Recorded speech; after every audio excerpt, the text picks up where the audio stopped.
देखो, नाम है सामाजिक न्याय। सामाजिक न्याय बहुत बड़ा टॉपिक है, याद रखने बात है, बहुत इंटरेस्टिंग टॉपिक है। इसकी यही खास बात है जिसमें तुम कभी बोर नहीं होना है, समझ में आई बात है।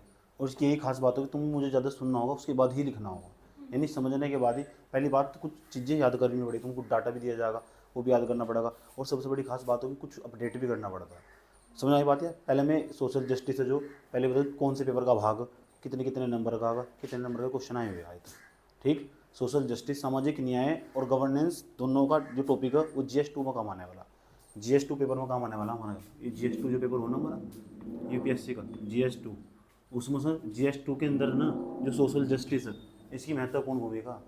GS2 को अगर सोशल जस्टिस और गवर्नेंस आपका पूरा हो ना, तो पॉलिटी का अधिकांश भाग, पॉलिटी के 4-5 क्वेश्चन आते हैं, पॉलिटी के 10-15 क्वेश्चन कवर कर ले जाते हैं। अगर सोशल जस्टिस आपको आता हो, सामाजिक न्याय के टॉपिक आपको आते हो, और दूसरे नंबर पर आपका गवर्नेंस बहुत मजबूत हो, 15 क्वेश्चन हार्डली आराम से कवर हो जाए।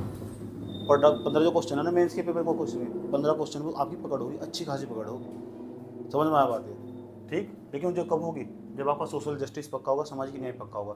और ये इसलिए नहीं पढ़ना कि सामाजिक न्याय को सिर्फ हम पेपर के लिए पढ़ने वाले, इसलिए भी पढ़ना कि सामाजिक न्याय का मतलब भी समझना। अंबेडकर साहब सामाजिक न्याय पर बहुत लेक्चर देते थे, बहुत बात करते थे सामाजिक न्याय, प्रबल पक्ष भरते हैं अंबेडकर, समझने की बात है किसके, सामाजिक न्याय के, सोशल जस्टिस।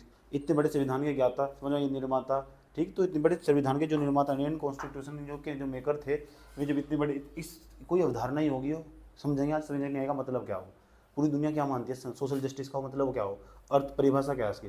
इससे पहले मैं भी जाना कि खाली न्याय की क्या परिभाषा हो, न्याय किसे कहते हैं। कहते हैं न्याय न्याय की चिल्ला रहे कि यहाँ समाज में न्याय नहीं है, एक साथ अन्याय हो रहा है, समानता नहीं है, भेदभाव हो रहा है, समझ में आई बात है। पति पत्नी में आपस में झगड़ा चलता रहता, समझ आई बात, बहन भाई में झगड़ा चलता रहता। लिंग समानता की बात करते हैं, ठीक। स्वतंत्रता नहीं है, मुझे बाहर नहीं निकलने देते, मुझे भीतर नहीं जाने देते, मेरे पास आज़ादी नहीं है, ये सब चीज़ें बात करने वाले अच्छे तरीके से, ठीक। तो जो सामाजिक न्याय हो, सामाजिक न्याय तो हम बात पहले समझ रहे हैं इसका इंपॉर्टेंस क्या हुआ।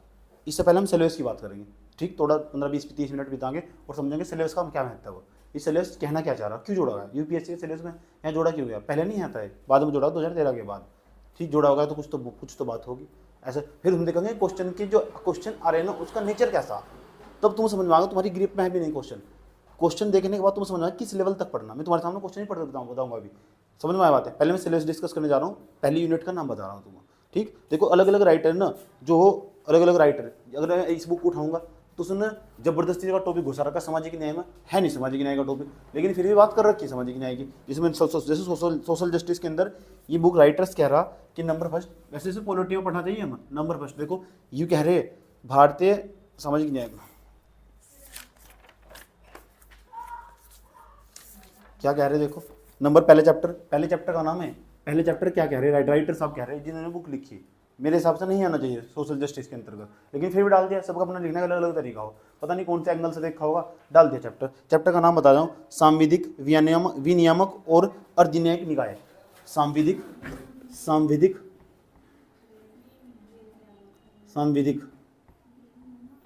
विनियामक, सांविधिक विनियामक और अर्धन्यायिक निकाय, और अर्धन्यायिक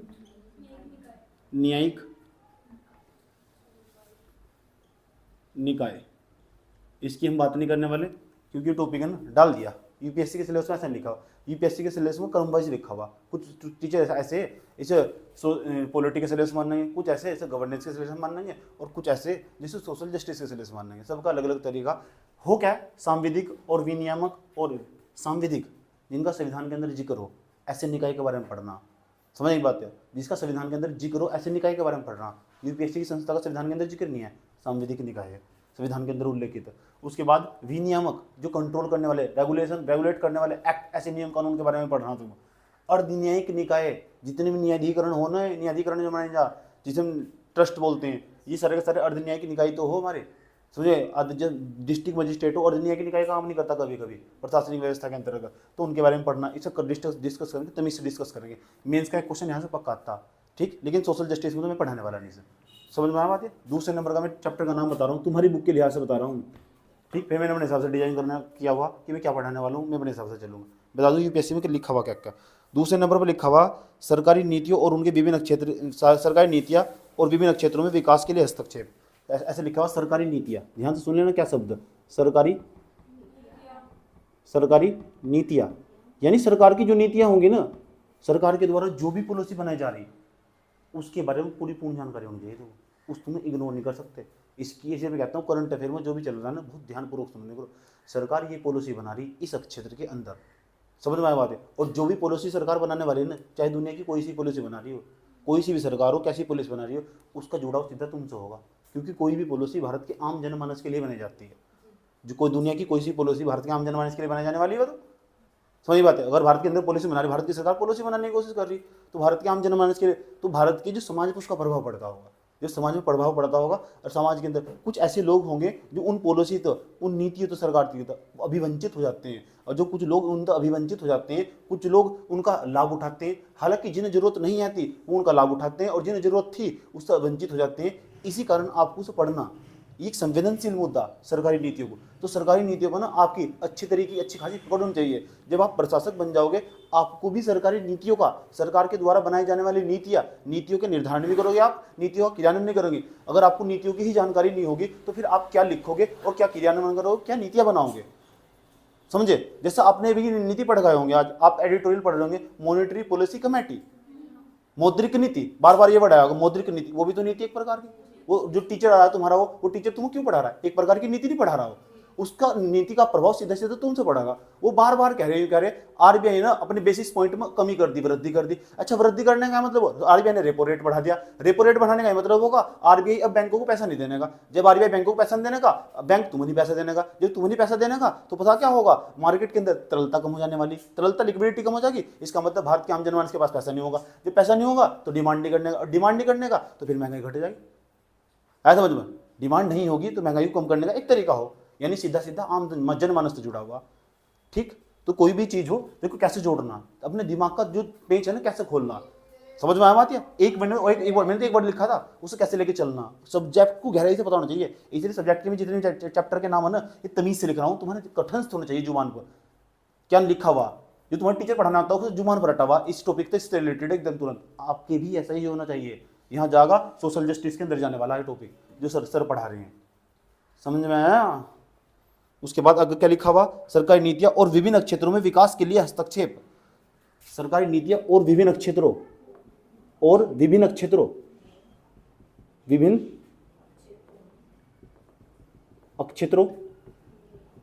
में विकास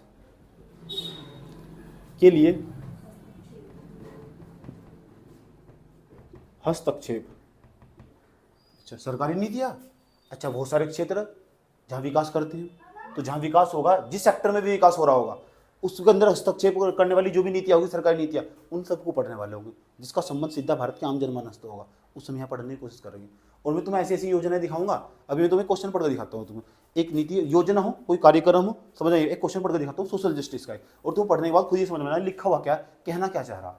ठीक, अब तुम बताना कि समझ में आया कि नहीं आया तुम्हारे। ठीक, एक क्वेश्चन पढ़कर बताता हूँ, क्वेश्चन मेरे पास मौजूद है, पढ़ें क्वेश्चन।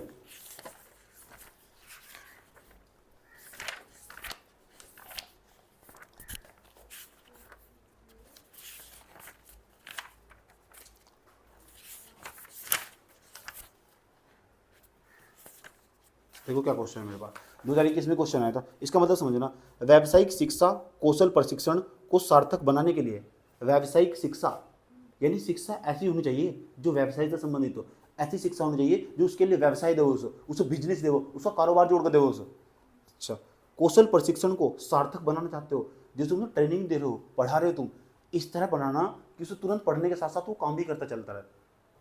समझ में आई बात है, अब मैं पढ़ भी रहा हूँ पढ़ा भी रहा हूँ, इस तरह की ट्रेनिंग दी जानी चाहिए बच्चों को, ऐसा कह रहा क्वेश्चन में कहा गया। तो बनाने के लिए ऐसे लिखा, व्यावसायिक शिक्षा और कौशल प्रशिक्षण को सार्थक बनाने के लिए सीखते हुए कमाना, सीख भी रहे और कमा भी रहे, एक योजना थी सरकार की। यह योजना थी, योजना पॉलिसी निर्माण सरकार ने कम करी होगी, किसी उद्देश्य के साथ ही बनाई होगी, क्योंकि कोई भी नीतियां बिना उद्देश्य के तो बनाई जाती। प्रत्येक नीति का, प्रत्येक कार्यक्रम का, प्रत्येक योजना का एक उद्देश्य होता नहीं होता, उस उद्देश्य के साथ बनाई होगी। तो यही तो सरकार उसका उद्देश्य था। उद्देश्य क्या था इसका, यही था कि सीखते हुए कमाना, उसके बाद की योजना को सशक्त सशक्त करने की आवश्यकता है। कह रहे इस योजना को सशक्त करने की, सशक्त का मतलब मजबूत बनाने की आवश्यकता। आपका इसके बारे में क्या कहना? योजना का नाम दे दिया, ये सोशल जस्टिस मांग पड़ा, 2021 में सवाल पूछा। ठीक, कि भारत के अंदर ना बच्चे पढ़ तो रहे, डिग्री हासिल कर रहे थे, पढ़ाई के अंदर गुणवत्ता नहीं है। वो जो पढ़ाई कर रहे हैं ना, वो उनके लिए रोजगार का सृजन नहीं कर पा रहा। समझ नहीं बात है, इसलिए व्यावसायिक शिक्षा की बात हो रही है। कौन सी शिक्षा की बात हो रही है? तो इसे समझना होगा तुम। सरकार के द्वारा चलाई जाने वाली नीतियां, उसे हाईलाइट कर सवाल पूछेगा उसने।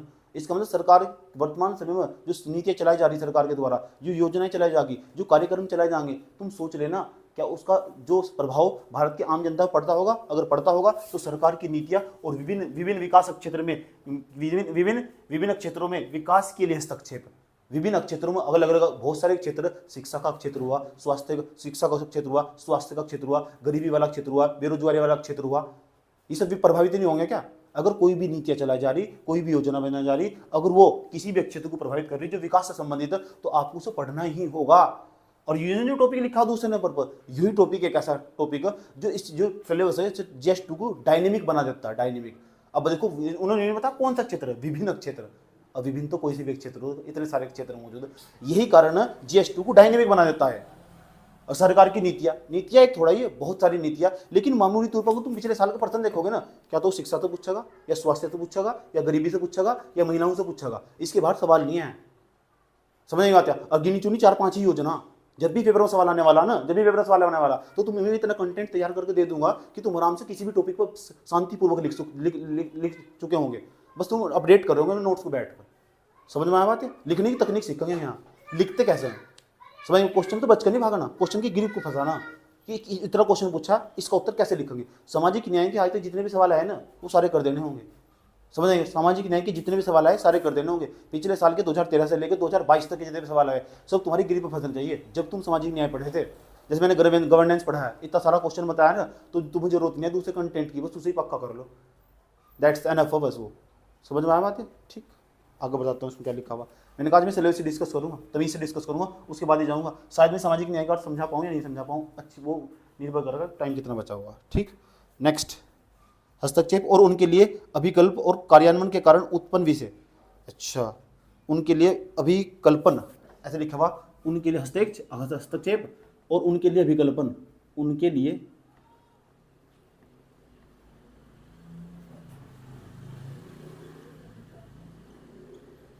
देखो मुझे समझ में नहीं आ रहा है वर्ड क्या था। अभिकल्पन का क्या मतलब है? मैं जाऊंगा इंग्लिश के वर्ड पर। कहाँ से जाऊंगा?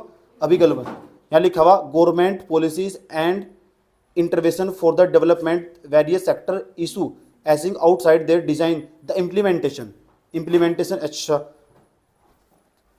देखो, अभिकल्पन का मतलब वो कैसे डिजाइन की गई नीतियाँ, इसकी भी तुम्हें जानकारी हो जाए, कैसे डिजाइन किया गया, जो नीतियाँ ना सरकार की कैसे डिजाइन की गई। दूसरा, फिर उसका क्रियान्वयन कैसे हो रहा। अभिकल्पना का क्या मतलब हो? इसका अभिकल्पना का मतलब डिजाइन कैसे की गई, इसकी भी जानकारी होनी चाहिए। और उसके बाद उनका क्रियान्वयन, उनका क्या है? नीतियों का, किसका? नीतियों का। कौन सी नीतियों का? सरकारी नीतियों का। ठीक, का क्रियान्वयन।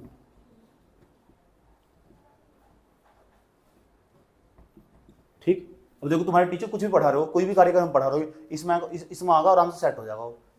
तो कोई भी नीति पढ़ा हो, तुम्हारी सरकार, तुम्हारे मास्टर कोई सी भी नीति पढ़ा रहे हो, कोई सी पॉलिसी पढ़ा रहे हो, इसमें आराम से आगे फिट हो जाएगी। वो GS2 में काम आएगी, GS2 में काम आएगी। यही तो कह रहा हूँ, सिलेबस देखने के बाद कह रहा हूँ, ये यूपीएससी की वेबसाइट का सिलेबस है, समझे? ठीक, वो क्या कहा? विभिन्न क्षेत्रों में विकास के लिए हस्तक्षेप तथा उनसे अभिकल्पन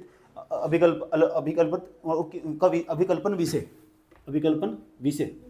इससे कौन कौन से सब्जेक्ट उत्पन्न हो जाएंगे, क्या क्या मुद्दे उत्पन्न हो जाएंगे उससे। समझ में आई बात है? विषय का मतलब वही मुद्दे। फिर जो नीतियाँ बनाएंगे, फिर उनका क्रियान्वयन, जो नीतियाँ बनाएंगे उनका क्रियान्वयन सुनिश्चित तरीके से हो भी पाया कि नहीं पाया। समझ आई बात है? समावेशी तरीके से हो पाया कि नहीं हो पाया।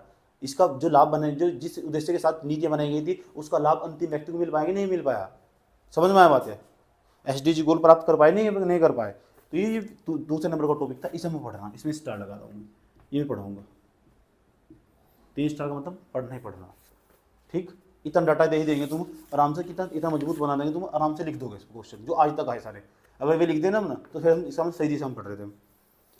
दूसरे नंबर पर जाओ, दूसरे नंबर पर लिखा हुआ, तीसरे नंबर का सिलेबस लिखा हुआ विकास प्रक्रिया तथा विकास उद्योग। विकास प्रक्रिया कितनी महत्वपूर्ण बात, विकास प्रक्रिया, विकास प्रक्रिया। अच्छा, विकास की प्रक्रिया क्या होगी, विकास होगा कैसा? अगर तुम्हें लग रहा है ना ये तमाम प्रकार की योजनाएं बनाई गई, ये स्कीम आज लागू हुई देश के अंदर, सरकार एक नई स्कीम पर काम कर रही, नया ड्राफ्ट लेकर आई, नए बिल लेकर आई, नया फॉर्मेट तैयार कर रही, समझ नहीं बात है। सरकार की दिमाग सरकार के पास कोई प्लान है और वो सीधा विकास से संबंधित है, ये तुम्हारे पास कोई प्लान है वो विकास से संबंधित सीधा यहाँ जुड़ से चलाएगा। यही तो ये जो ऐसे ऐसे वर्ड लिखे गए ना यूपीएससी के द्वारा, यही यूपीएससी के पेपर को डायनेमिक बनाते हैं, यूनिक बनाते हैं, समझ में बात है, ठीक, यही यूनिक बनाते हैं और ये तुम्हारी सोचने की क्षमता को बढ़ाती है। अब विकास की प्रक्रिया के लिए क्या क्या चीज जरूरी होगी, और विकास के बारे में ना तमीज से एक्सप्लेन रखा है। यूपीएससी के लेक्चर पढ़ो, वहां से लिखो, यहाँ से, समझ बात है। बस यहाँ थोड़ा सा सोशल तक टच कर देना, समझ, वहाँ इकोनॉमिक्स के तरीके देख रहे तुम, फिर देखेंगे उसका प्रभाव क्या पड़ रहा था समाज के ऊपर, समझ में बात है, समाज के ऊपर क्या प्रभाव पड़ रहा था उसका। जो वंचित वर्ग था, अभिवंचित वर्ग जिसे कहते थे, क्या उसे अभिलक्षित लाभ मिल पाया था कि नहीं मिल पाया था, और मिल नहीं पाया था फिर क्यों नहीं मिल पाया था, ये पढ़ेंगे हम यहाँ। विकास की प्रक्रिया, विकास की प्रक्रिया पढ़ेंगे, तथा विकास उद्योग और गैर सरकारी संगठन, विकास उद्योग तथा विकास उद्योग, विकास उद्योग। अच्छा, बेचेल का नाम सुना, विकास को ले उद्योग ही तो, ऐसे कौन कौन से उद्योग इंडस्ट्री है जो विकास के लिए जरूरी, जियो रिलायंस है, इसका भी बहुत बड़ा योगदान है देश के अंदर, समझ में आती है। तो ऐसे कौन, विकास उद्योग और विकास की प्रक्रियाएं। इतना ही नहीं, गैर सरकारी संगठन। अब गैर सरकारी संगठन को हम दोबारा पढ़ेंगे नहीं, मैं दोबारा पहले पढ़ा चुका हूं गैर सरकारी संगठन, लेकिन इस बार मैं अलग तरीके से स्पेलिंग करूंगा, समझ गैर सरकारी संगठन, उसको कई मुद्दे से जोड़ते हुए, कई डायमेंशन तक कनेक्ट करते हुए, शिक्षा तक, स्वास्थ्य तक, और उसके बाद पर्यावरण से, चारों पांचों कल्चर तक, तो जोड़ना सिखाऊंगा। इस बार तो मैंने तुम्हें फॉर्मेट लिखवाया था, इस बार जोड़ना सिखाऊंगा और उससे अलग होगा कंटेंट, समझ में आती है, ठीक। इसके बाद जहां तुमने टॉपिक पढ़े ना, एडिटोरियल ना जीरो हो जाएगा तुम्हारे सामने, जीरो। और एक और टॉपिक है जो पैलेट पेपर में, सोशल जस्टिस, जिसे सोशल इशू जिसे कहते हैं, भारतीय समाज की विशेषताएं, भारतीय समाज तथा उसकी विशेषताएं, सोशल इशू बोलते हैं, सामाजिक मुद्दे जिसे बोलते हैं, वो पढ़ लिया फिर तो कुछ है ही नहीं। एक दो टॉपिक दिखाई देगा, तुम सब देखोगे कि सब तुम्हारे नोट्स में मौजूद है, एक दो लाइन लिखोगे फिर छुट्टी, तुम्हारा काम हो चुका होगा और सब तुम्हारे दिमाग में बस चुका होगा। तो विकास की प्रक्रिया, विकास उद्योग, समझ में आया, विकास उद्योग। उसके बाद क्या लिखा हुआ सिलेबस में, क्या लिखा हुआ सिलेबस में, लिखा हुआ बेटे गैर सरकारी संगठन। गैर सरकारी संगठन का मतलब एनजीओ, एनजीओ, उसके बारे में डिटेल से पढ़ा है, एनजीओ के बारे में।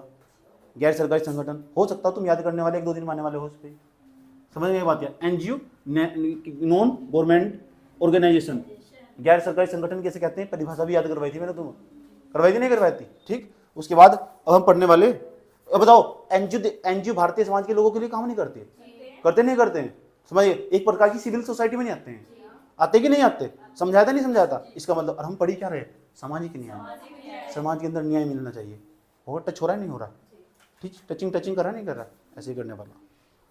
आगे चलो, स्वयं सहायता समूह, SHG, self help group, self help group, SHG पढ़ा है तमीज से, स्वयं सहायता समूह आराम से लिख सकते हो तुम।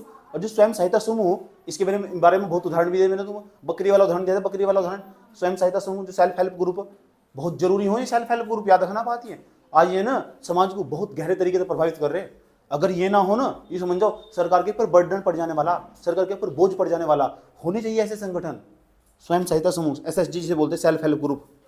उसके बाद बताओ विभिन्न समूह और संघ, विभिन्न समूह और भी हो सकते हैं ना, ये नहीं कुछ विभिन्न समूह, जैसे उसने लिखा ना विभिन्न समूह, यही कारण है इससे सवाल डायनेमिक बना देता है। डायनेमिक बनाने का मतलब, अब देखो कितने समूह होंगे, हो सकता है कोई नया समूह जनरेट हुआ, यूपीएससी से लेकर सवाल पूछे लगा, इसलिए कहते हैं, लोग कहते हैं यूपीएससी का सिलेबस निश्चित नहीं है। जब उसने लिखा ना विभिन्न समूह, अरे भाई और कौन सा समूह था। लेकिन तुम देखिएगा जो आप पिछले साल के जो पेपर के प्रश्न पत्र देखोगे, प्रश्न पत्र देखने के पश्चात आपको आभास खुद ही हो जाने वाला कि इसका मतलब यूपीएससी ने इन 4-5 जो क्वेश्चन है उनके आसपास ही घूम रहा। पिछले साल के प्रश्न देख लो, ठीक। अभी से डरना मत, विभिन्न समूह लिखने का नाम मतलब पूरी दुनिया के समूह तुमसे ही पूछने वाला। अरे भाई, जिसका भारत के ऊपर गहरा इंपैक्ट पड़ने वाला, तुम खुद ही आभास हो जाने वाला कि ये वाला समूह भारत के ऊपर बहुत गहरा इंपैक्ट डालने वाला और ये बहुत बड़ा, ठीक, मील का पत्थर साबित हो सकता है ऐसा समूह। तो उसके बारे में तो यूपीएससी पक्का सवाल पूछेगा, ये सुन लो, समझ बात है। जो क्रांतिकारी का परिवर्तन ला सकते हो, ऐसे समूह के बारे में इंडिकेट करेगा। तो इतना भी डायनेमिक नहीं है कि तुम्हारी गिरफ्त से बच के बाहर चला जा, ठीक। तो डीमोटिवेट नहीं होना। नेक्स्ट नेक्स्ट क्या लिखा हुआ, विभिन्न समूह और संघ, विभिन्न समूह और संघ। समूह छोटे हो, संघ उससे बड़ा हो, ठीक। विभिन्न समूह भी हो सकते हैं और संघ भी हो सकते हैं, इसलिए इन पर फोकस लगा कर रखिएगा। अगर आपको लग रहा ना कि ये एक कोई ऐसा समूह या संघ हमारे पास मौजूद है और भारत के अंदर ही क्रांतिकारी परिवर्तन ला सकता अमुक अमुक क्षेत्र के अंदर, समझ में आया नहीं, ये हमारे पास संगठन मौजूद है, ये अमुक अमुक क्षेत्र के अंदर क्रांतिकारी परिवर्तन ला सकता होगा, इसलिए हम इसे कह सकते हैं कि भारत के लिए इंपॉर्टेंट हो जाने वाला है। यस और नो? विभिन्न समूह और संघ। उसके बाद तुमने दान करता इन्हें भी लेकर सवाल पूछा हुआ कई बार, ये दान करता हो, लोगों को तो लग रहा है कि दान कर रहे हैं, हो सकता है ऊपर से बाहर तक फंडिंग हुई हो। समझ में आई बात है? इतना दान कैसे हो रहा, समझ में आई बात है? तो दान करता ये भी भारत के अंदर बहुत महत्वपूर्ण है। अभी दुनिया की नेगेटिव साइड से देखना, ये दान करता होंगे ना जो हमारे यहाँ अनाथालय खुले हुए, जो हमारे यहाँ बहुत सारे एनजीओ काम कर रहे हैं, इन्हें दान ही तो मिलता होगा। जब भी दान मिलता होगा इनकी भूमिका फिर आगे बढ़ती होगी भारतीय समाज के अंदर, जब भारतीय समाज के अंदर इनकी भूमिका बढ़ती होगी, भारतीय समाज पर इनका इम्पैक्ट पड़ता होगा, प्रभाव पड़ता होगा। जब प्रभाव पड़ता होगा इसका मतलब लोक कल्याणकारी राज्य की अवधारणा को हम सुलभ कर पाते होंगे। yes or no? इतनी बात बताओ, समझ में आई नहीं है? कौन से करता? दान करता। अच्छा अच्छा, लोकोपकारी संस्था है, ठीक।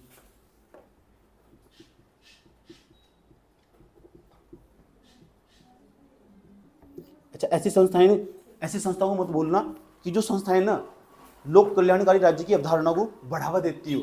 समझ में बात है? लोक कल्याणकारी राज्य क्या हो, आज से डिटेल से कंगाल लगे हम कि लोक कल्याणकारी राज्य को जो बढ़ावा देने वाली संस्थाएं ना, लोकतंत्र को बढ़ावा देने वाली संस्थाएं, ऐसी संस्थाएं जो केवल लोगों के बारे में सोचती हो और निस्वार्थ सोचती हो, इसका मतलब उसके बारे में भी आपको पढ़ना होगा। वो कौन कौन सी, वो सवाल देखकर हमें पता लग जाने वाला। समझ में आया बात है? वैसे नहीं पता लगना, यूपीएससी बहुत स्मार्ट निकला। समझ में आया बात है? इतना कहने में उसने सब कुछ बता दिया। लेकिन जो बेवकूफ होते हैं ना, विभिन्न समूह को देखकर डर जाते हैं।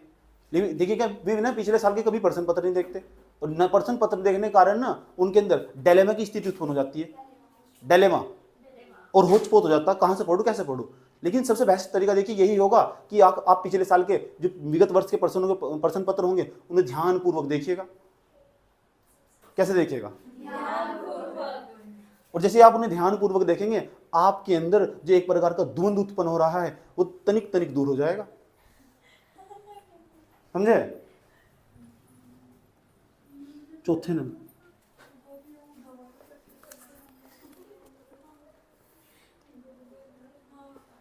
संस्थागत एवं अन्य पक्षों की भूमिका। देखिए यूपीएससी ने अपने सिलेबस में क्या मेंशन किया है, संस्थागत एवं अन्य पक्षों की भूमिका। संस्थागत एवं अन्य पक्षों की भूमिका, अन्य पक्षों की भूमिका। अभी लिखा हुआ ना संस्थागत, इंस्टीट्यूशन क्या होते हैं, बड़ी बड़ी संस्थाएं होती हैं, और अन्य पक्ष होते हैं, उनकी क्या इंपॉर्टेंस होते हैं भारत के अंदर। देखो बड़ी बड़ी संस्थाएं हमारे देश के अंदर मौजूद है और अन्य पक्ष भी मौजूद हो सकते हैं। जो अन्य पक्ष है ना, यही इस सिलेबस को नहीं बनाता होगा।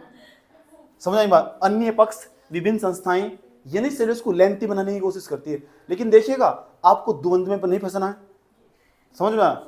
जब आप द्वंद्व में नहीं फंसेंगे, आप विगत वर्ष जितने भी विगत वर्षों के प्रश्न पत्र होंगे उनको गहराई से अध्ययन करिएगा, और जैसे आप उनको गहराई से अध्ययन करेंगे, ठीक, उस अब जो डिलेमा की स्थिति आपके अंदर उत्पन्न हो रही है, आप तनिक तनिक बाहर निकल जाएंगे, ठीक। लेकिन देखिएगा कुछ बच्चे ना इस सिलेबस को पढ़ने के बाद भाव विभोर होने लगते हैं। क्या होने लगते हैं? भाव विभोर। ठीक, चलिए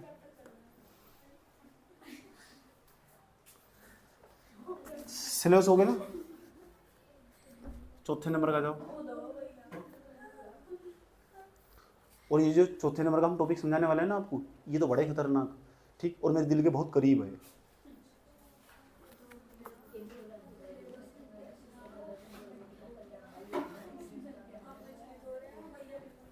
सुनिए, केंद्र एवं राज्यों द्वारा जनसंख्या के अति संवेदनशील वर्ग। केंद्र एवं राज्य द्वारा जनसंख्या के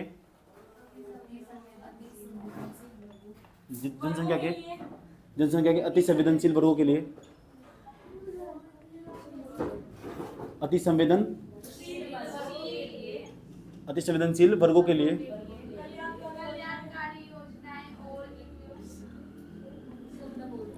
कल्याणकारी योजनाएं।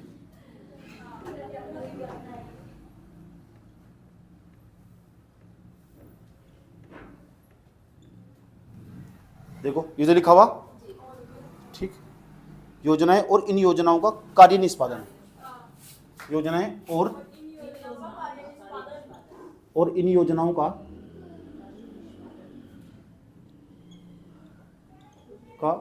कार्य निष्पादन।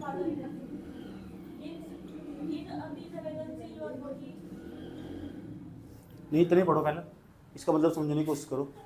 कहना क्या चाह रहा था? केंद्र यानी सेंटर, स्टेट के द्वारा जनसंख्या के अति संवेदनशील वर्ग। देखिए अति संवेदनशील वर्ग कौन से होंगे? अति संवेदनशील वर्ग किसे कहते हैं? अति संवेदनशील, जो संवेदनशील वर्ग होंगे, महिलाओं को हम अति संवेदनशील मान के चलते हैं, क्योंकि इनकी स्थिति प्राचीन काल से ही ना 72 रही हुई पहले से ही, और आज तक भी इनकी स्थिति 72 ही। ठीक, हाँ, रियलिटी है भाई, समझ में आया बात? या तो जो अति संवेदनशील वर्गों के अंदर महिलाएं आएंगी, महिलाएं के साथ साथ हमारे वर्द आएंगे, वर्द आने के साथ साथ उनके बच्चे भी आएंगे, और बच्चे ही नहीं, यहाँ तक अनाथालय आएंगे, और देह व्यापार से संबंधित विषय भी आएंगे इसके अंतर्गत। यह देह का व्यापार होता है ना, देह शरीर का व्यापार हो गया जाता है, समझ में आया बात? और वेश्यावृत्ति जैसी समस्याएं, वेश्यावृत्ति, ट्रांसजेंडर जैसे विषय भी इसके अंतर्गत ही आएंगे। ओके, तो हम आपसे कह रहे हैं कि अति संवेदनशील वर्गों के अंतर्गत क्या क्या आएगा, एक बार देख लीजिए। Hello hello hello hello hello. अति संवेदनशील वर्गों के अंतर्गत आएगा आपका महिलाएं, बच्चे, बुजुर्ग, और उसके बाद अनाथ और देह व्यापार से संबंधित व्यक्ति, और उसके बाद ये हमारे ये रहे ट्रांसजेंडर व्यक्ति। ठीक, इन हम अति संवेदनशील वर्ग कहते हैं। देखो सवाल पढ़ने के बाद ना तुम पता लग जाने वाला, केंद्र और राज्यों के द्वारा जनसंख्या के, जरूरी नहीं आप केंद्र का ही पढ़ोगे। अगर कोई राज्य ना, किसी राज्य के द्वारा कुछ संवेदनशील वर्ग के लिए, कोई अति संवेदनशील वर्ग, जैसे महिलाओं के लिए यूपी की सरकार के द्वारा बड़ा बेस्ट काम किया गया, और तो आपको लग रहा कि ये यूपी की सरकार के द्वारा किया गया है, यूपी की सरकार वो तो राज्य के अंदर मौजूद है, लेकिन आपको ये लग रहा कि इसे पूरे भारतीय स्तर पर लागू किया जाना चाहिए, भारत के अंदर क्रांतिकारी परिवर्तन आ जा सकता, ऐसा लग रहा ना। इसका मतलब वो योजना यूपी सरकार की वो भी महत्वपूर्ण हो जाएगी। यानी जरूरी नहीं है कि आप एक, यही कारण है ये यूपीएससी के सिलेबस को बहुत ज्यादा डायनेमिक बना देते हैं। क्या बच्चे फिर ऐसा सोचते हैं कि पूरे भारत का सिलेबस पढ़ना पड़ता है, तभी तो कहते हैं, लेकिन ऐसा नहीं देखना आपको। ठीक, आपको तनिक भी नहीं सोचना, आपको सोचना होगा। कैसे सोचना होगा? आपको ऐसे सोचना होगा, पिछले जो विगत वर्षों के प्रश्न पत्र होंगे ना, उनका देखिए गहराई से अध्ययन करना होगा। कैसे अध्ययन करना होगा? और गहराई से अध्ययन करने के पश्चात आप इस स्थिति से, जो आपके अंदर डायलेमा की स्थिति उत्पन्न होती है, डायलेमा, आप उससे बाहर निकल जाएंगे, समझे? ठीक, उसके बाद इनके लिए ना, वर्गों के लिए कल्याणकारी योजनाएं चलाई जाती है। तो महिलाओं के लिए जो भी योजनाएं चलाई जाएंगी, महिलाओं के लिए, बच्चों के लिए, वृद्धों के लिए, समझ में आया आपको? ट्रांसजेंडर के लिए जो भी योजनाएं चलाई जाएंगी, इसी सिलेबस के अंदर ऑटोमेटिक जुड़ती चली जाएगी। ये सुनो, दिव्यांग भी इसी में आएंगे, अति संवेदनशील वर्गों के अंतर्गत। ठीक, इन योजनाओं का कार्य निष्पादन कैसा होना चाहिए, उनसे संबंधित विषय भी इसी में आएंगे, कि कार्य कैसी कर रही हैं योजनाएं, चल रही हैं कि नहीं चल रही हैं, कि रुक गई हैं। समझ में आया आपको? जैसे मिड डे मील योजना बच्चों के लिए चलाई गई थी, मिड डे मील योजना, समझ में आया बात क्या? वो भी इसके अंदर कनेक्ट होती चली जाएगी। यही कारण है यूपीएससी आए दिन आप देखोगे ना एडिटोरियल, एक एडिटोरियल इसमें पक्का होगा। ठीक, जो एडिटोरियल पक्का होगा, ये जो आपके टीचर है ना सिलेबस में दिखाते होंगे, ये GS2 में आएगा आपके काम, GS2 में, यही तो GS2 में काम आएगा। जी लिखा हुआ है, देखिए, केंद्र एवं राज्य द्वारा जनसंख्या के अति संवेदनशील वर्ग। जब आपको कह दिया जाता है जनसंख्या के अति संवेदनशील वर्ग, इसके अंतर्गत महिलाएं, बच्चे, वृद्ध, उसके बाद देखिएगा अनाथालय में रहने वाले बच्चे, और दिव्यांग, और जो ट्रांसजेंडर, और उसके बाद देह व्यापार से संबंधित लोग, इसी विषय के अंतर्गत आएंगे। समझ गए? उसके बाद उनके द्वारा जो योजनाएं चलाई जाएंगी सरकार के द्वारा, वे भी इसी के अंदर कनेक्ट हो जाएंगी। उसके बाद इन योजनाओं का कार्य निष्पादन किस तरह होगा, वे भी विषय इसी से संबंधित हो जाएंगे। ओके, ठीक। अब बताओ उसके बाद क्या लिखा हुआ। अच्छा, अब इनकी रक्षा भी करनी होगी, अति संवेदनशील वर्गों की रक्षा, अति संवेदनशील वर्गों की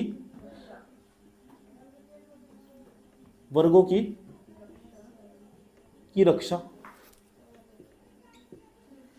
उसके बाद क्या लिखा हुआ, एवं बेहतरी के लिए गठित तंत्र, रक्षा एवं बेहतरी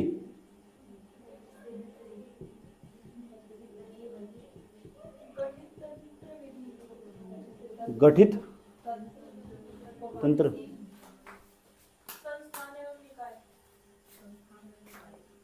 संस्थान एवं निकाय,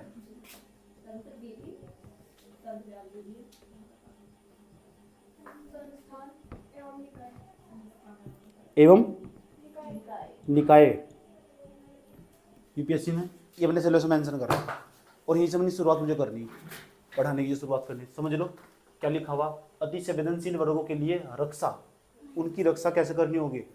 देखो, महिलाओं की रक्षा के लिए कितने सारे कानून बनाए गए, बच्चों की रक्षा के लिए कितने सारे कानून बनाए, आज दिन आप पढ़ते रहते हो।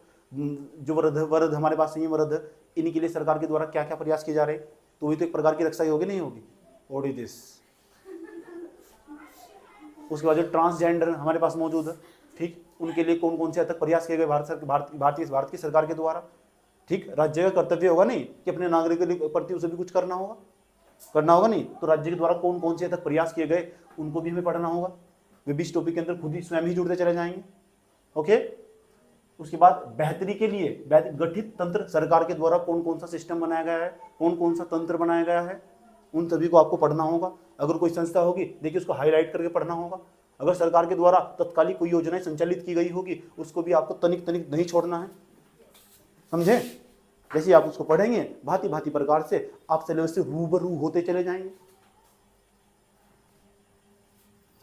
उसके बाद गठित तंत्र और विधि, संस्थान एवं निकाय, कोई संस्थाएं बनाई गई हो सरकार के द्वारा वंचित वर्गों के लिए, अभिवंचित वर्ग, सरकार कहती है अपने सिलेबस के अंदर अति संवेदनशील वर्ग, मैं कहता हूं अपनी भाषा के अंदर अभिवंचित वर्ग। तो सरकार भी गलत नहीं है और मैं भी गलत नहीं है, हम दोनों ही तो सही है। आए समझ में, ठीक।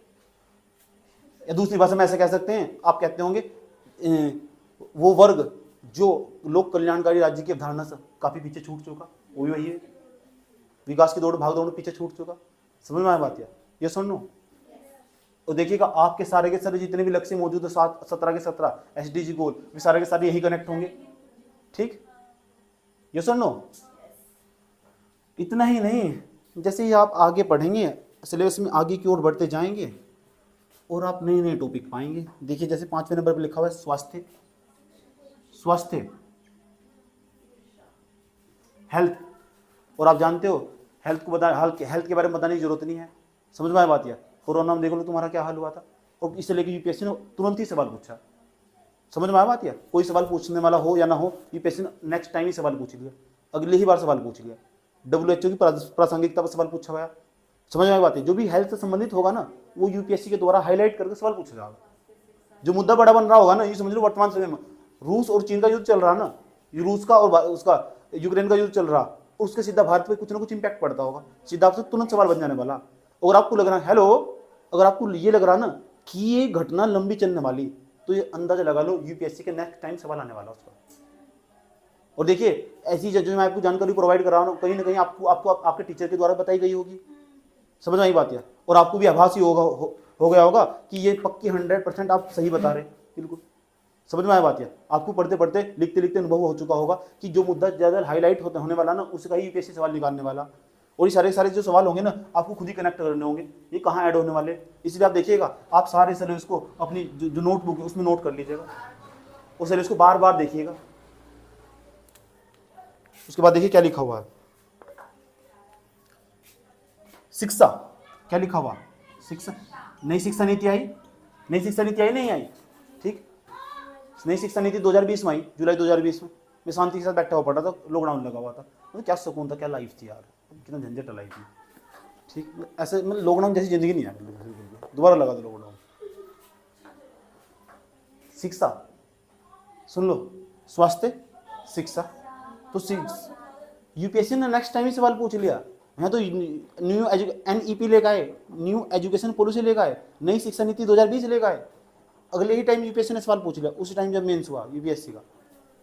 समझ में आया? सोच सकते हो तुम कितना डायनेमिक है। उसके बाद मानव संसाधनों से संबंधित सामाजिक क्षेत्र, मानव संसाधन से संबंधित सामाजिक क्षेत्र,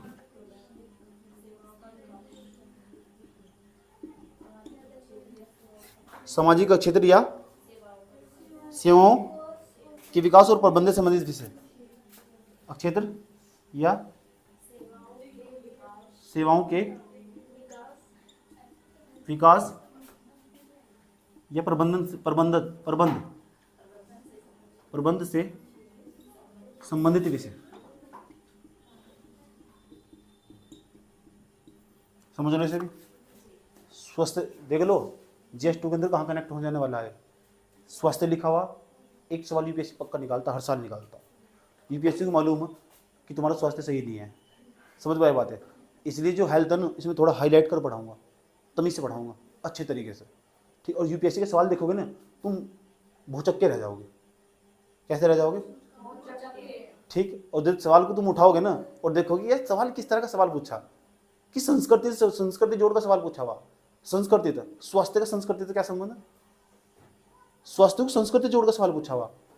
कितना डायनेमिक है यूपीएससी। ये भी जो जोड़ना ना, ये तुम्हारा दिमाग चलाना, ये मैं सिखाऊंगा तुम्हें कैसे चला जाते दिमाग। क्वेश्चन कैसे चाहे कितना भी घुमा दो, लेकिन तुम्हारी गिरिक से बाहर नहीं जाने वाला। क्योंकि यहाँ ना पेपर में कम से कम 80 नंबर का पेपर पूछा जाए, 80 नंबर का पेपर। सोच लो, पॉलिटी का इतना महत्व नहीं जितना इसका पेपर के अंदर महत्व है। 80 नंबर का क्वेश्चन, ठीक। मुझे यहाँ तक याद है, एक लड़की की एक रैंक आई थी, मुझे नहीं पता कौन थी, उसकी 82 नंबर थी GS2 में कुल टोटल। समझे? ऐसे ऐसे व्यक्ति को जानता हूं मैं। 250 के अंदर, जो 250 नंबर का पेपर था। उसके बाद सुन लो, मानव संसाधन से संबंधित विषय, मानव संसाधन से संबंधित ऊर्जा का सीधा इम्पैक्ट मानव पढ़ने वाला। ऊर्जा की सबको पता कभी होने वाले, आने वाले टाइम पर लोग सौर ऊर्जा की तरफ ट्रांसफर होने वाले, ठीक। ऊर्जा संक्रमण सूचकांक आया होगा, ठीक है, ये उम्र बीती से पढ़ते सुन लो ध्यान से। तो हम कह रहे हैं कि जो मानव संसाधन से संबंधित विषय होंगे, संबंधित विषय कोई सा भी विषय हो, मानव संसाधन से संबंधित हो, कि जो मानव के पास जो संसाधन मौजूद है, जिनसे मानव अपनी मूलभूत आवश्यकताओं की पूर्ति करता होगा, उन्हें तो हम संसाधन बोलते हैं, ठीक। जिनसे मानव अपनी मूलभूत आवश्यकताओं की पूर्ति करता होगा, उन्हें हम मानव संसाधन बोलते हैं। तो उससे संबंधित जो भी विषय होंगे वे सारे आपके कनेक्ट ही हो जाएंगे। उसके बाद सामाजिक क्षेत्र होगा, वो सामाजिक क्षेत्र या सेवा क्षेत्र, सेवा के विकास, सेवा के लिए विकास से संबंधित विषय या उसके प्रबंधन से संबंधित विषय। सामाजिक क्षेत्र का प्रबंधन कैसे करना चाहिए, सामाजिक क्षेत्र का प्रबंधन कैसे करना चाहिए, मैनेजमेंट कैसे करना चाहिए, उससे संबंधित जो भी विषय होगा वो भी यही कनेक्ट हो जाने वाला। समझ में आया बात है? स्वास्थ्य हुआ, शिक्षा हुआ, मानव संसाधन से संबंधित विषय होंगे, उनका मैनेजमेंट करना होगा, वो कैसे करोगे, ये भारत सरकार द्वारा कैसे किया जा रहा, कौन कौन सी योजना चलाई जा रही, कौन कौन से नियम बनाए गए, कौन कौन से कानून बनाए गए और क्या किया जाना चाहिए, फिर आगे की रहा और है क्या। समझे? ये तो कितने चैप्टर पढ़ लिए? 5। और सबसे हॉट विषय जहाँ यूपीएससी बहुत परे में यहाँ था, नाम गरीबी और भूख से संबंधित विषय। गरीबी और भूख से संबंधित विषय।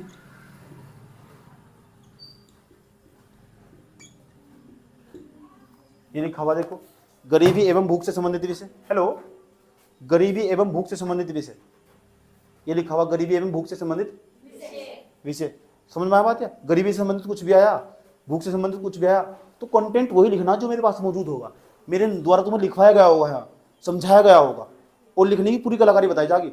देखो मेरी बात सुनो भैया, मैं इसका ना पूरी समरी कर रहा हूँ पूरे टॉपिक की, और तुम्हें बता रहा हूँ ज़्यादातर कहाँ तक सवाल पूछा गया, और जहाँ तक सवाल पूछा गया है ना, मैं वहाँ 3 स्टार लगा रहा हूँ, जो सबसे ज़्यादा पढ़ना हो तुम्हें, समझ आई बात। 3 स्टार लगा रहा हूँ। जहाँ तक नहीं पूछा गया सवाल, मैं तुम्हें दिखा सकता हूँ, प्रूफ दिखा सकता हूँ कहाँ कहाँ तक सवाल आया तुम्हारे पास जाकर, ठीक, कि कहाँ कहाँ तक 2021 में कहाँ था, 2019 में कहाँ था, 2018 में कहाँ से आया, मैं तुम पता चल 2013 तक के सारे सवाल मैं एनालाइज करके भी बता रहा हूँ तुम कहाँ कहाँ से आया। समझ में आया बात है, सामाजिक न्याय तो कहाँ कहाँ से सवाल आ रहे हैं, मतलब 5 के 5 टॉपिक में चलता हूँ तुम्हारे पास। GS2 तो पहले चैप्टर का क्या नाम था, ये पहले चैप्टर को इसे मान कर चलो, क्या नाम है उसका। अच्छा इसकी बात बताऊं, तुम 2021 में इतने सवाल आए, जो पहला चैप्टर का नाम लिखा हुआ ना, इससे एक सवाल आया, वो भी 15 नंबर का इस तरह। और 2021 में ये इस वाले टॉपिक देख लो, अंदाजा लगा लेना, लिखना मत, पहले समझ लो, ये बहुत जरूरी है समझना कि ये टॉपिक कितना इंपॉर्टेंट है। फिर मैं बताऊंगा इस पर 3 स्टार लगाओ, अगर इस पर लगातार सवाल आ रहा तो पक्का फिर सवाल आएगा ही आएगा, इस पर पढ़ना में फायदा। देखो जो लिखा हुआ ना, सांविधिक विनियामक और अर्धन्यायिक निकाय, इसमें कब कब सवाल आया, अगर मुझे लग रहा है कि ये टॉपिक इंपॉर्टेंट होगा तो मैं इस पर 3 स्टार लगाऊंगा, और वहाँ सवाल रुक नहीं रहा। अगर एक दो बार गैप में मारा हुआ, 2-3 बार गैप मारा हुआ, फिर 2 ही स्टार लगाऊंगा कि आ सकता पढ़ने भला ही है, और जो तो लग रहा है यहाँ नहीं आया तो उस पर 1 ही स्टार लगाऊंगा। तो टेक्निक समझ में आई क्या क्या करने वाली। चलो मेरी बात सुनो, देखो मैं समझाने जा रहा हूँ तुम्हें, सांविधिक और विनियामक और अर्धन्यायिक निकाय, इसमें एक सवाल आया पता कब, 2021 में, इसमें तो एक सवाल आया अर्धन्यायिक निकाय को लेकर 2021 में सवाल, इंपॉर्टेंट है नहीं, कितने नंबर का, 15 नंबर का। और बताता हूँ तुम्हें भाई साहब, 2020 में भी सवाल, पता कितने नंबर का, 15 नंबर का, कितने का, उससे पहले भी सवाल 2019 में भी, पता कितने नंबर का, 10 नंबर का। उस तो पहले तो इन्होंने हद ही कर दी। पूछो क्या हुआ, 2018 का समय था, 4 क्वेश्चन, वो भी 45 नंबर के। हाँ, अर्धन्यायिक निकाय और विनियामक और सांविधिक निकाय से पूछ लिए, हुआ होगा, इसका मतलब करंट में कुछ घटनाएं घटी होगी इस विषय से संबंधित, पक्का जब तो सवाल पूछे, समझे। इतना ही नहीं, उससे पहले 2017 में 2 सवाल 25 नंबर के 12.5 अंकों के, उससे पहले फिर 2 सवाल 2016 में, उससे पहले एक सवाल 12.5 अंक का। इसका मतलब 3 सवाल 2013 में पूछे, 2013 में 3 सवाल 30 नंबर के, 10-10 नंबर के 3 सवाल। इसका मतलब आज तक ना यूपीएससी ने ऐसा हो नहीं सका इस टॉपिक पर सवाल ना पूछा हो। यूपीएससी 2013 के बाद 2022 तक, इस बार 2022 में सवाल है इस पर, आज समझ, आज तक यूपीएससी ने हो नहीं सका कि इस तरह सवाल ना पूछा हो, और न्यायिक निकाय को लेकर सवाल ना पूछा हो, विनियामक को, सांविधिक को सवाल ना पूछा हो। इसका मतलब टॉपिक इंपोर्टेंट हो जाने वाला, इसे कहते हैं स्पेशलाइजेशन पढ़ाई का। हेलो, समझ में आया बात है। अब तुम एडिटोरियल में पढ़ रहे होंगे सर, तो एडिटोरियल में पढ़ रहे होंगे ना, तो ध्यान पूर्वक पढ़िएगा इसको, समझ में आया कि बताए थे कि ऐसा कोई साल नहीं है कि जिस दिन जब इस टॉपिक पर सवाल ना पूछा हो सकता है जो तुम्हारे टाइम का टॉपिक चल रहा हो तब भी सवाल पूछा जाने वाला, जो तुम्हारा नंबर आने वाला, समझ में आया। और जितने भी सवाल पूछे ना यूपीएससी ना आज तक, वो हम सारे लिख चुके होंगे इसके अब तक, 2013 से लेकर 2022 तक के सवाल बता दो, जोड़ो कितने बैठेंगे, 22 तक 9 सवाल। जब 9 सवाल पक्के कर लोगे ना, 9 सवाल लिख दोगे तुम, तो तुम्हें ना 9 सवाल लिखने के बाद, इस टॉपिक के बाद, इन टॉपिक के 9 सवाल लिखने के बाद, तो तुम्हें तो किसी कंटेंट की जरूरत भी नहीं है। इसलिए कहता हूँ पिछले साल का सिर्फ पेपर पढ़ लो, मेंस की यही खास बात हो, खूबसूरती है मेंस की, पिछले साल का सिर्फ पेपर पढ़ लो। मैं कुछ भी नहीं पढ़ा, मैंने पिछले साल का पेपर पढ़ा हुआ, समझ में आया बात है। अभी लिख दूंगा तो चाहे कोई सा क्वेश्चन दे दो, तो पिछले साल का पेपर बहुत महत्वपूर्ण चीज हो। अब मुझे पता लग चुका है, कितने स्टार लगाओगे इसमें, 3 स्टार नहीं लगाने, 3 बार ऐसे लिखना, फालतू मत बोल, ऐसे लिख 3 बार।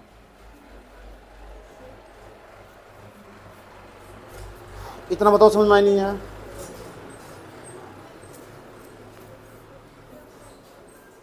और बताता हूं तुम, देखो और बताता हूं, सुनो रे बच्चों, सुनो।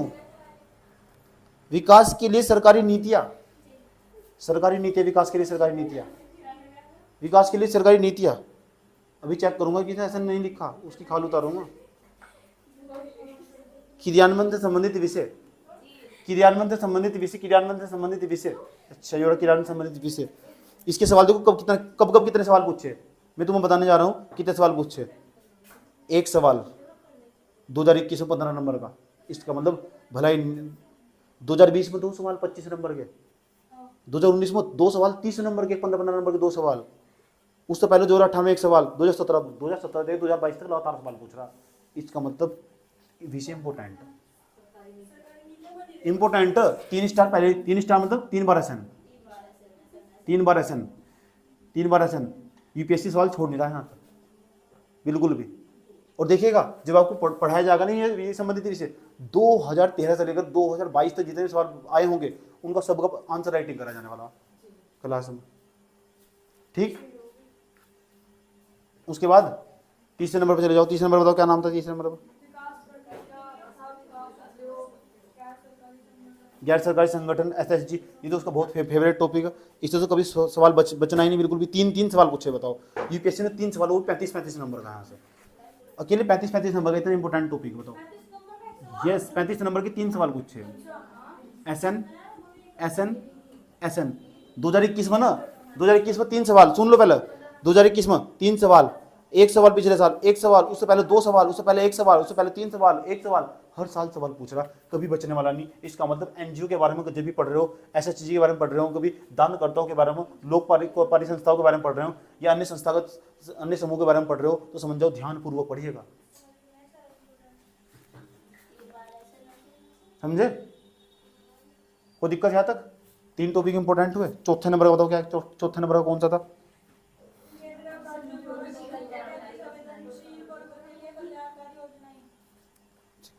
मानव संसाधन से संबंधित अति संवेदनशील वर्गों के लिए चलाई गई कल्याणकारी योजनाएं।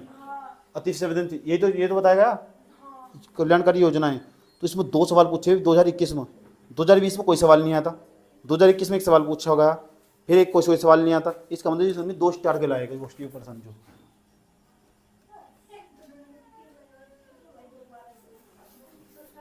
दो स्टार का मतलब 2 बार ऐसा लिखना तुम्हें।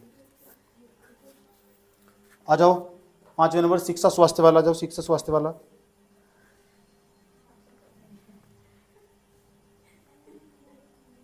दो 2021 में मानव संसाधन वाला नहीं आएगा, इसमें मानव संसाधन वाला है। हाँ यूरो स्वास्थ्य शिक्षा मानव संसाधन संबंधित विषय 2021 में कोई सवाल नहीं आया, लेकिन 2022 में सवाल है इसमें ना, सुन लो, इस पर स्टार लगा लो 3, इसे कहीं ना कहीं टच करके सवाल पूछ ले। शिक्षा स्वास्थ्य मानव संसाधन संबंधित विषय 1 2 3 स्टार मतलब 3 बार ऐसा लिख दो उसमें। गरीबी और भूखमरी, गरीबी तो सवाल फिक्स है, गरीबी का सवाल फिक्स है, 3 बार ऐसा लिखो। गरीबी का सवाल फिक्स है, ठीक, बार बार सवाल पूछ रहा है। अगर भी तुम्हें ओवरऑल वेटेज बताऊं ना इसका, ओवरऑल वेटेज बताऊं कितना उसका, तो समझ लो टोटल सामाजिक न्याय और जो सामाजिक न्याय और अब गवर्नेंस को मिला दो ना, तो 85 नंबर का बैठ रहा है। देखो 85 नंबर का। और जो पॉलिटी तुम पढ़ रहे हो ना, पॉलिटी तुम पढ़ रहे वहां से कुल आया, जो पॉलिटी तुमने पढ़ रखी है उस पॉलिटी में तो आया, पॉलिटी और गवर्नेंस को मिला दो तो 115 नंबर का पॉलिटी और गवर्नेंस को मिला दो। और जो पॉलिटी आया ना हुआ 75 नंबर का कुल, 75 नंबर, यानी पॉलिटी ज्यादा महत्व इसका बेंच में, समझे? पॉलिटी ज्यादा महत्व इसका, गवर्नेंस और ये जो ना सामाजिक न्याय, इसे तमीज से पढ़ लो थोड़ा। इतना बताओ समझ में नहीं है? कितने क्वेश्चन आने पेपर में? 20 क्वेश्चन आने पेपर में, 85 नंबर का। बात समझ में आई? 20 क्वेश्चन आने और हार्डली 15 क्वेश्चन के 12-15 क्वेश्चन आराम से टच करने वाले यहाँ से, ठीक, 12-15 क्वेश्चन। और डेली तुम लिखना मत छोड़ना बिल्कुल भी। एक दिन तुम ऐसा अनुभव हो जाएगा ना, किसी भी टॉपिक को तुम बड़े आराम से लिख सकते हो, सारी रिपोर्ट तुम्हारे याद होगी। क्या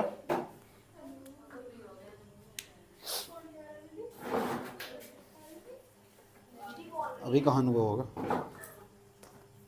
बताओ? समझ में आया नहीं है? ठीक, लिख रखा हो तुम्हें सिलेबस, तो सिलेबस लिखने की जरूरत तो नहीं है, फिर भी लिखो सिलेबस, सिलेबस लिखो फिर भी लिखो दोबारा, अभी लिखो अपने।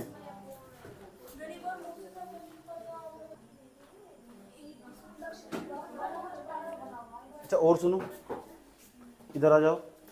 आज हम सामाजिक न्याय शब्द को परिभाषित कर लेते हैं, ठीक, कि सामाजिक न्याय का मतलब क्या हो, यही नहीं पता तो कुछ नहीं पता मतलब। और तुम देखना ध्यान से देखना कि तुम्हें पता भी होना चाहिए और सामाजिक न्याय की परिभाषा भी पता होनी चाहिए। हो सकता है यूपीएससी वाले इंटरव्यू में सवाल पूछ लो कि सामाजिक न्याय से आपका क्या तात्पर्य है।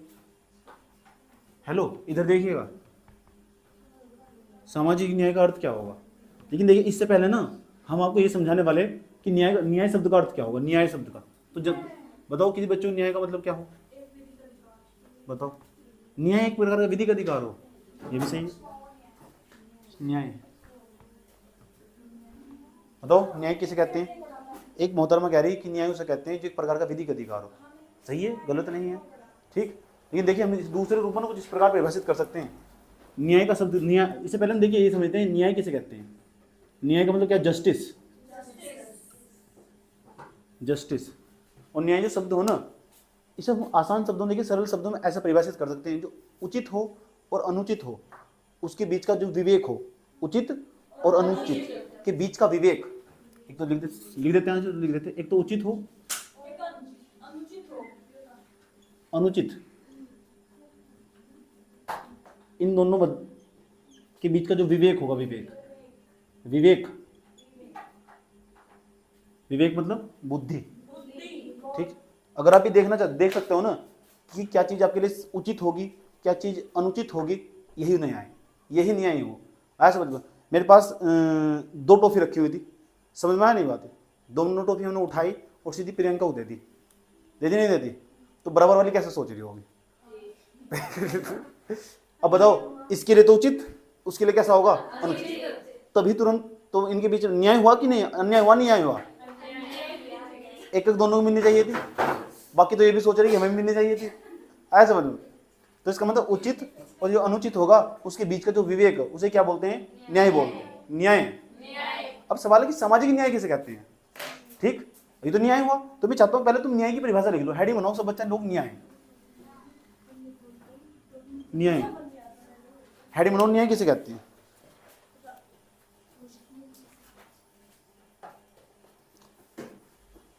लिखो, न्याय में लिखो, सामान्य शब्दों में उचित और अनुचित का विवेक ही न्याय है। उचित और अनुचित का विवेक, उचित और अनुचित का विवेक ही न्याय है।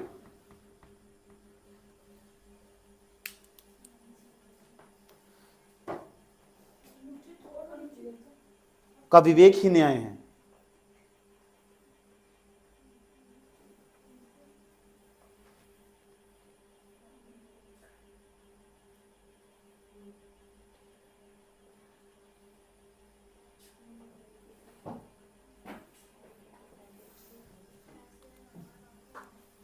तो भी सामाजिक न्याय कैसे कहते हैं, सामाजिक न्याय कैसे कहते हैं, आओ देख लो, सामाजिक न्याय कैसे कहते हैं।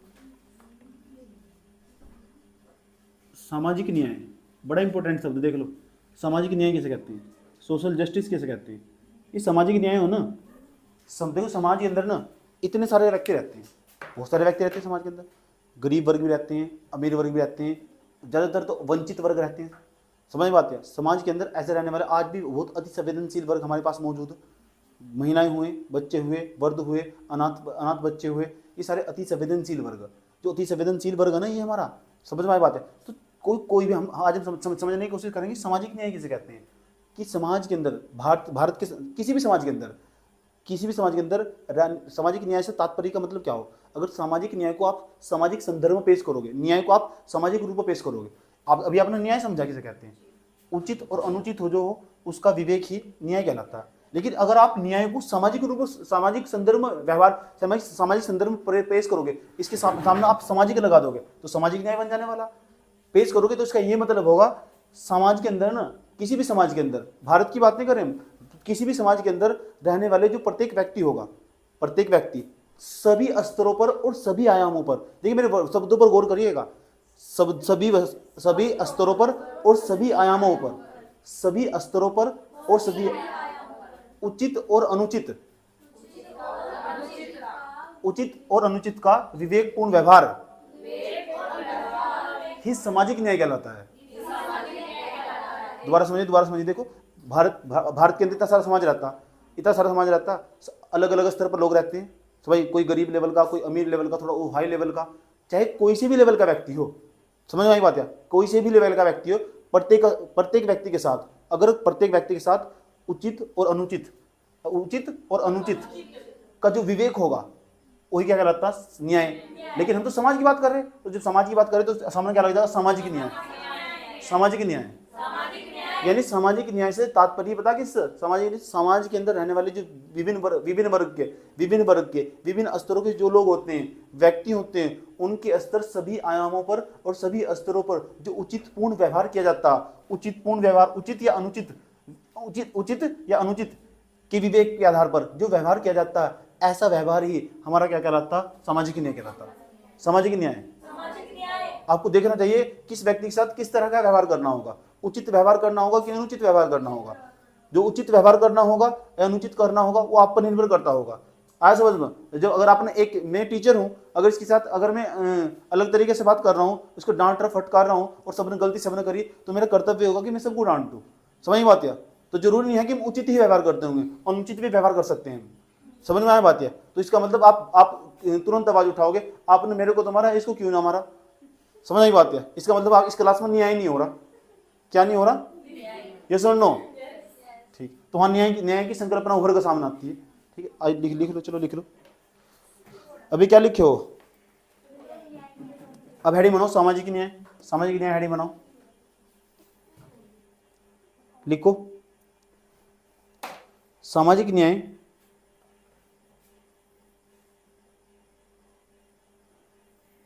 न्याय कोमा लगाओ। समाज में शामिल प्रत्येक व्यक्ति, सामाजिक न्याय समाज में शामिल प्रत्येक व्यक्ति, समाज में शामिल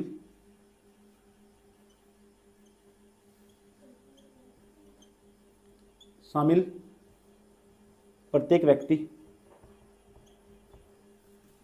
क्या लिखा? प्रत्येक व्यक्ति के साथ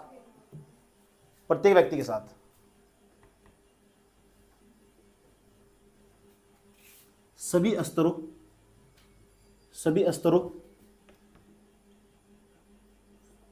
व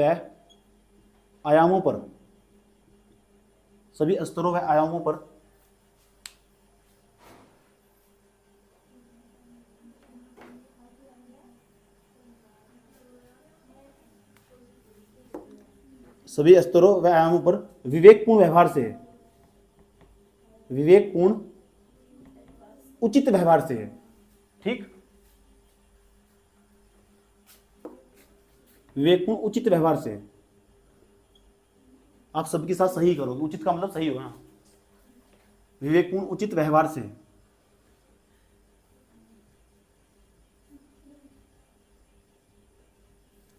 विवेकपूर्ण उचित व्यवहार से है।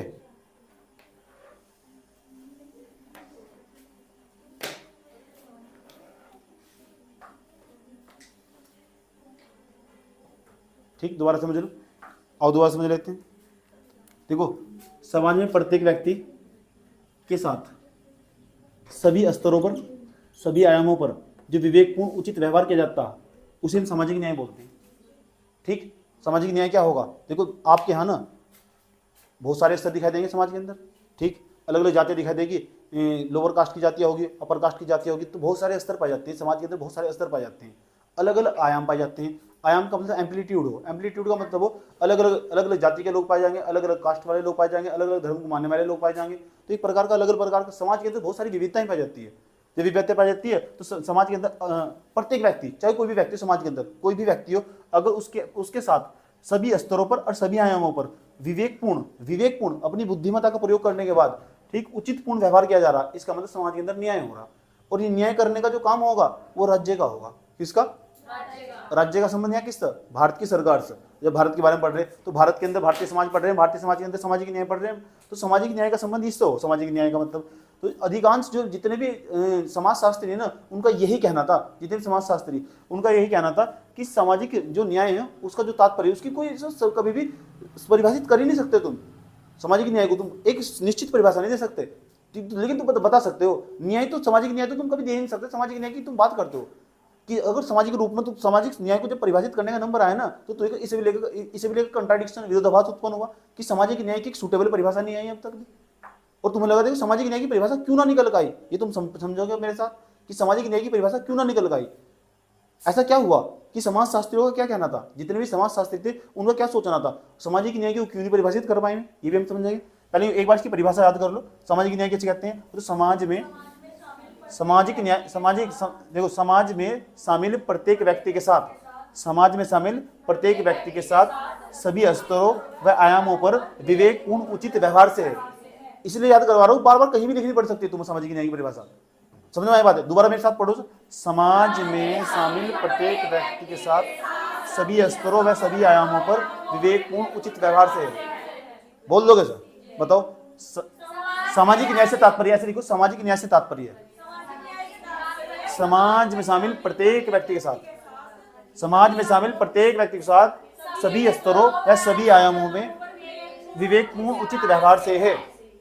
सामाजिक न्याय से तात्पर्य कैसे लिखोगे, समाज में शामिल प्रत्येक व्यक्ति के साथ सभी स्तरों व आयामों पर विवेकपूर्ण उचित व्यवहार से है। बताओ, याद होगी परिभाषा, कहीं भी लिख दोगे सामाजिक न्याय की परिभाषा, ठीक। लेकिन देखिएगा, इसे हम दूसरे रूप में भी परिभाषित कर सकते हैं, इसे परिभाषित करने का दूसरा तरीका भी होगा। अब आप यहाँ चाहे तो लिख भी सकते हैं द्वितीय परिभाषा, हो सकता है आपको ये याद ना है, लेकिन ऐसे भी लिख सकते हैं, क्योंकि अलग अलग समाजशास्त्रियों को परिभाषित करने का अलग अलग तरीका था। तो मैं चाहता हूँ आप डबल डबल परिभाषा लिखो और देखो आपको जोन सी बढ़िया लगती हो। इसे पहले समझ भी लो, बिना किसी सामाजिक, सुनना, दूसरे शब्दों में कैसे परिभाषित करते हो, सामाजिक न्याय कैसे परिभाषित करते हो। बिना किसी सामाजिक, सुन लेना, बिना किसी सामाजिक, धार्मिक, आर्थिक, सुन लेना, बिना किसी सामाजिक, सांस्कृतिक, आर्थिक, राजनीतिक पूर्वाग्रह के बिना पूर्वाग्रह के बिना किया गया व्यवहार के बगैर, बिना पूर्वाग्रह के, पूर्वग्रह नहीं बनाने। अगर पूर्वग्रह को लेकर चलोगे, दिमाग को पहले धारण कर रखोगे ये तो लोअर कास्ट का व्यक्ति, क्योंकि हमारे समाज ने पहले ऐसा सोच रखा था, इसके साथ नहीं बात करनी बिल्कुल भी, ये तो लोअर कास्ट के व्यक्ति, तो पूर्वग्रह बनाए हुए हमने। ये पूर्वग्रह ना जो समाज के अंदर ना उत्कृष्ट, ये निष्कृष्टता पैदा कर देते हैं, समाज को खा जाते हैं जो पूर्वग्रह होते हैं। तो बिना किसी पूर्वग्रह के, वो जो पूर्वग्रह होगा ना वो सामाजिक भी नहीं होना चाहिए, सामाजिक, आर्थिक और राजनीतिक, बिना पूर्वग्रह के किया गया किस प्रत्येक व्यक्ति के साथ व्यवहार, बिना पूर्वग्रह के प्रत्येक व्यक्ति के साथ किया गया व्यवहार क्या कहलाता, सामाजिक न्याय कहलाता। अलग अलग समाजशास्त्रियों ने इस तरह परिभाषित करा कि आप प्रत्येक व्यक्ति के साथ इस तरह का व्यवहार करते हो, समाज हो, आर्थिक रूप से हो, सामाजिक हो, आर्थिक हो, राजनीतिक हो या धार्मिक रूप से, उन पूर्वग्रह को तुम आप पीछे छोड़ दो, उनके बिना किया गया व्यवहार, उनके बिना किया गया सामाजिक न्याय कहलाता। आज समझ, अब इसका मतलब भी समझ लो क्या कि पूर्वग्रह कौन कौन से हो। तो हम लोग पहले धारणा बना लेते हैं समाज के अंदर कि जो महिलाएं है ना अच्छी ड्राइवर नहीं होती, माना ऐसा कहीं लिखा हुआ थोड़ा ही मैंने अच्छी ड्राइवर, बचपन तो सिखाया गया बस महिलाएं अच्छी ड्राइवर नहीं थी। लड़कियां नहीं रोती हैं, लड़के नहीं रोते हैं, लड़कियां रोती हैं, ये तो सिखाया गया। फिर लड़कियां रोती बड़ी होती है समाज में, ऐसा कहीं लिखा हुआ था, किसने बताया, सामाजिक, इसे बोलते हैं सामाजिक पूर्वग्रह। और आया समझ में, इसे सामाजिक पूर्वाग्रह बोलते हैं। इन दूसरी भाषा में पूर्व धारणाएं कहते हैं, पूर्व धारणाएं बस बना लेते हैं। ये घर में सारा काम ये कौन करेगा कि घर में सारा जो झाड़ू है ना महिलाएं लगाती हैं, ऐसा कहीं लिखा हुआ, फिर भी लगाती है। मुझे यहाँ तक की जानकारी कि महिलाएं ना हाथ में तो खुद झाड़ू छीन लेती है, पुरुष क्यों नहीं लगा सकता। ये भी तथ्यात्मक सोच नहीं है, इसे कहते हैं हमने पूर्वग्रह बनाए हुए दिमाग में। पुरुष खाना क्यों नहीं बना सकता, उसे भी तो पता चला कि तवे पर हाथ चलना क्या हो, आया समझ में। तो ये पूर्वग्रह नहीं है। तो ये ना बिना किसी भेदभाव के इस तरह का व्यवहार किया जाना, इसका मतलब तुम्हारे साथ सोशल जस्टिस नहीं होता घर के अंदर भी, इस समाज के अंदर भी, समझे। तुम जैसे घर के बाहर निकलोगे ना और किसी लड़कों के साथ बात करोगे, इसका लड़का चाहे कहीं भी बात कर लो, अगर लड़की बात करेगी ना इसका मतलब तरह तरह की बातें जनरेट होनी स्टार्ट हो जाएगी, सर्कुलेट होनी स्टार्ट हो जाएगी, इसका मतलब सामाजिक न्याय नहीं है। आया समझ में, ठीक। इसलिए कहते हैं बिना किसी भेदभाव के, सुन लो, बिना किसी पूर्वग्रह के। और पूर्वग्रह भी कैसा होना चाहिए, चाहे धार्मिक हो, सांस्कृतिक हो, राजनीतिक हो, आर्थिक हो, इन बिना किसी भेदभाव के किया गया व्यवहार ही, बिना किसी भेदभाव के किया गया व्यवहार ही सामाजिक न्याय कहलाता है। सामाजिक न्याय तो दूसरे रूप को ऐसे परिभाषित कर सकते हैं। अलग अलग समाजशास्त्रियों का अलग अलग मानना। लिखो दूसरे शब्दों में बिना किसी सामाजिक, दूसरे शब्दों में बिना किसी सामाजिक, कोमा आर्थिक, दूसरे शब्दों में बिना किसी सामाजिक, कोमा आर्थिक, कोमा सांस्कृतिक,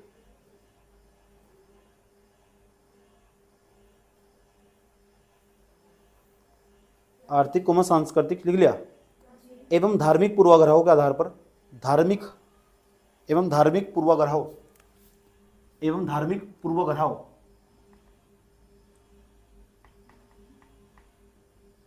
एवं धार्मिक पूर्वाग्रहों के आधार पर, क्या लिखा, भेदभाव किए बगैर, पूर्वाग्रहों के आधार पर, के आधार पर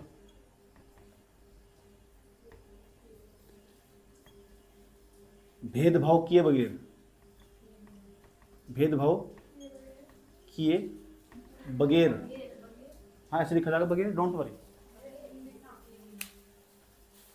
किए बगैर समाज में रहने वाले,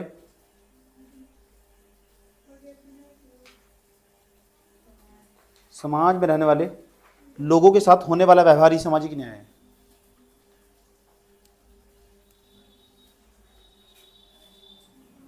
क्या लिखे हो, समाज में रहने वाले लोगों के साथ किए जाने वाला व्यवहार ही सामाजिक न्याय है।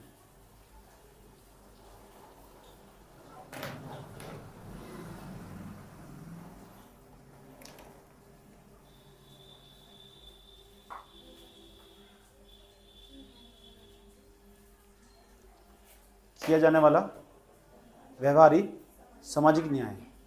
इतना बात बताओ, समझ में नहीं आया, कोई प्रॉब्लम?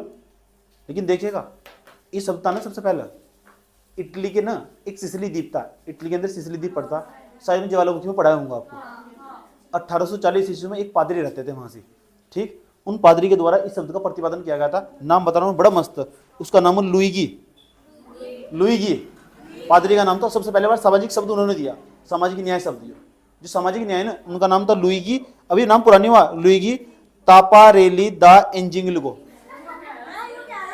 नाम था उनका, बड़ा मस्त नाम है। 1840 ईस्वी में जो सिसिली द्वीप पे एक पादरी रहते थे, उनके द्वारा सबसे पहली बार सामाजिक न्याय शब्द दिया गया। सोच सकते हो, ये पेपर में नहीं पूछने वाला, तुम्हारी जानकारी के लिए बताया, सुन लो, ठीक। आप चाहे तो पीसीएस में इस तरह की लाइन यूज कर सकते हो, ठीक, लेकिन यहाँ की यूपीएससी में किसी काम की नहीं है इस तरह की लाइन। बता दिया गया सामाजिक न्याय शब्द ना, इटली के अंदर एक सिसिली द्वीप था, उस पर एक पादरी रहते थे, वह एक चर्च था, उसके अंदर जो पादरी रहते थे उनके द्वारा सबसे पहली बार सामाजिक न्याय शब्द दिया गया, ठीक। और सामाजिक न्याय शब्द क्यों दिया गया, इसके पीछे पूरी कहानी एनसीईआरटी में लिखी हुई, कभी मौका मिला तो सुना देंगे। सामाजिक न्याय बड़ी मस्त कहानी, लड़ाई बच गई थी वहां से, ठीक।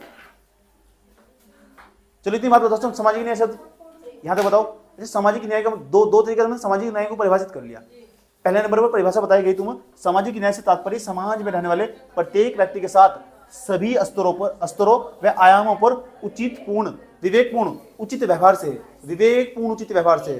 और दूसरे शब्दों में उन्होंने किस प्रकार परिभाषित किया, दूसरे शब्दों में बताओ क्या लिखा है, ऐसे लिखा है, बिना किसी सामाजिक आर्थिक सांस्कृतिक धार्मिक पूर्वाग्रह के। उसके बाद क्या लिखा है, आधार पर किए गए भेदभाव के बगैर किए गए भेदभाव समाज में रहने वाले लोगों के साथ किए जाने वाला व्यवहार सामाजिक न्याय है। ऐसा ही बताया गया कुछ समाजशास्त्र के द्वारा। इसका मतलब सामाजिक न्याय की परिभाषित तो कर लिया, लेकिन देखिएगा आज तक भी सामाजिक न्याय की कोई परिभाषा नहीं है, ठीक। अम्बेडकर क्या बोलते हैं समाज में के बारे में, और सामाजिक न्याय भारतीय संविधान में कहाँ कहाँ बात करने वाली कर रखी, वो भी हम समझेंगे। सामाजिक न्याय इतना छोटा शब्द नहीं है कि आप इसे छोटे शब्दों को परिभाषित कर दो, समझ में आया बात। या समाज ही बहुत बड़ा शब्द है अपने आप में, और इस सामाजिक न्याय है, इसके डायमेंशन हम कल खोलने वाले। तो छोटा सा तुम्हें एक थोड़ा सा दिलचस्प नज़ारा दिया ताकि सामाजिक न्याय पढ़ रहे, सामाजिक न्याय कोई पूछ ही ले तो क्या हो, वो बता दिया तुम्हें, ठीक। सामाजिक न्याय को दो तरीके से हमने परिभाषित कर लिया, इतना एनफ हो सकता कहीं परिभाषा भी लिखने का तुम्हें वो अवसर प्राप्त हो जाए, समझ में आया, ठीक। अपनी कहानी हम कल आगे बढ़ाएंगे। अब हम दूसरा क्लास लेंगे इकोनॉमिक्स वाला।